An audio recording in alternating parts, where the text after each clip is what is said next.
Olá, torcida vascaína, tudo bem?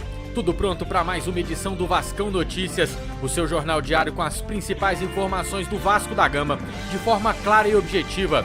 Vamos conferir os destaques desta edição. Breno reforça a zaga do Vasco na volta do futebol. Vasco deve pagar ao menos 2 folhas salariais com o dinheiro da venda de Marrone. E Federação Carioca sugere datas de retorno do campeonato estadual. Enquanto você deixa o seu like, eu rodo a vinheta e a gente começa o Vascão Notícias, segunda edição.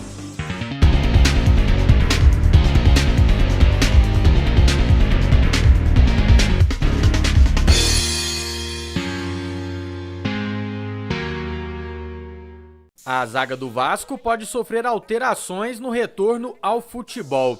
Titular com Abel Braga, o Wesley pode dar lugar a um reforço importante. Antes da paralisação, as informações da comissão técnica eram de que o zagueiro Breno estava próximo do retorno aos gramados.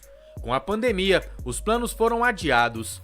Neste início dos trabalhos do Vasco em São Januário, Breno se reapresentou bem fisicamente e treina normalmente sem qualquer limitação de movimentos. A expectativa é de que o zagueiro seja relacionado para o banco de reservas no retorno do futebol e comece a disputar a vaga no time titular com o Wesley, pelo lado direito da zaga. O lado esquerdo segue defendido pelo capitão Leandro Castan e, em caso de necessidade, Ricardo Graça é o substituto.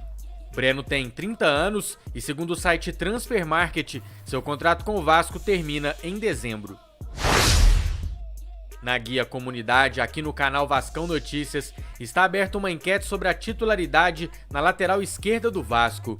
Na primeira parcial, Riquelme é apontado pelos inscritos como o dono da posição. Participe, o resultado final sai na segunda edição do Vascão Notícias desta quarta-feira.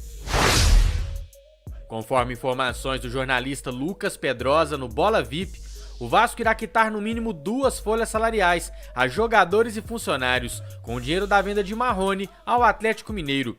Aos jogadores, o clube deve os meses de fevereiro, março e abril, e no dia 20 vence também o mês de maio. O clube receberá à vista, com a negociação do atacante, 16 milhões e 400 mil reais. A Federação Carioca de Futebol, reunida com os clubes do Rio de Janeiro, sugeriu datas para o retorno do campeonato estadual. O Vasco jogaria neste domingo, dia 21, e quarta-feira, dia 24. Fluminense e Botafogo, que não concordaram com as datas, jogariam em 22 e 26 de junho. E o rival, por ter o apoio do Bangu, jogaria já nesta quinta-feira, dia 18, e na quinta-feira, dia 25. A reunião continua esta noite. Na reunião de ontem, ficou decidido também a alteração do número de substituições nas partidas de 3 para 5, porém com somente 3 paralisações. Os clubes poderão inscrever jogadores não profissionais em decorrência da pandemia e a dificuldade de manter os contratos. Se as datas forem confirmadas, Botafogo e Fluminense ameaçam recorrer à justiça. A Prefeitura do Rio de Janeiro autorizou nesta tarde a realização de jogos com os portões fechados.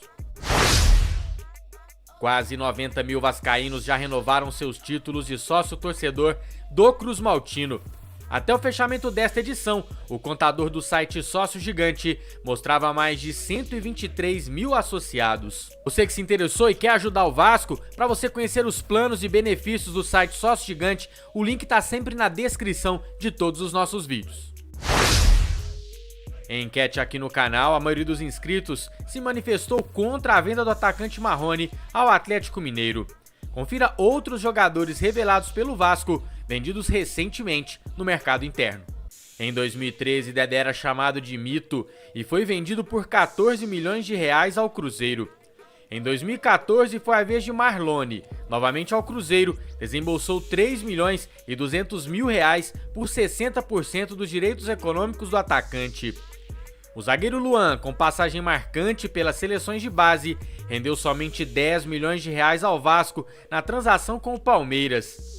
Matheus Vital foi vendido ao Corinthians por 8 milhões de reais. Ele foi anunciado pelo time paulista no dia 16 de janeiro de 2018, última semana da gestão Eurico Miranda.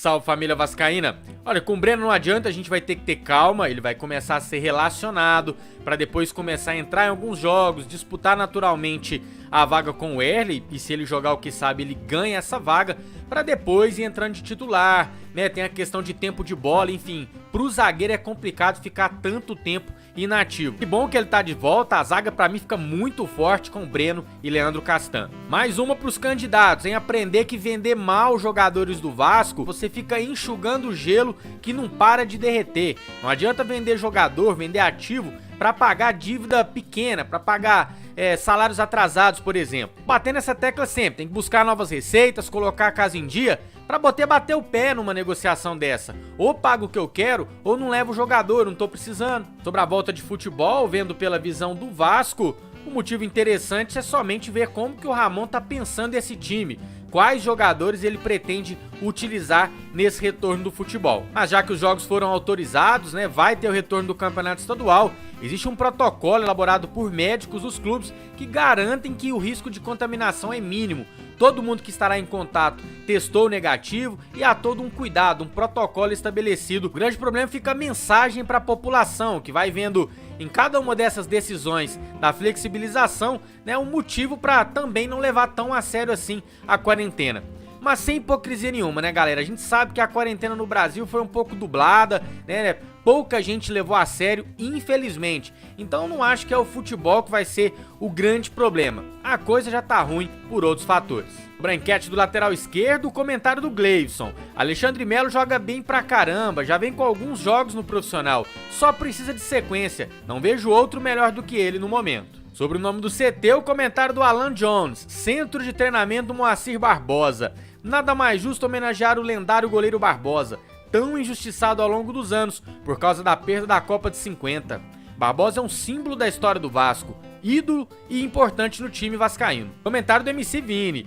O nome do CT tem que ser uma homenagem à torcida, afinal a torcida que está arcando com a construção do mesmo. CT Paixão Cruz Maltina.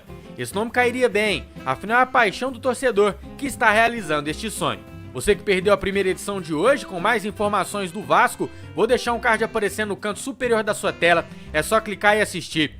Quem é Vasco deixa o like, quem é muito Vasco se inscreve no canal. Eu te vejo nesta quarta-feira para mais uma edição do Vascão Notícias. Até lá!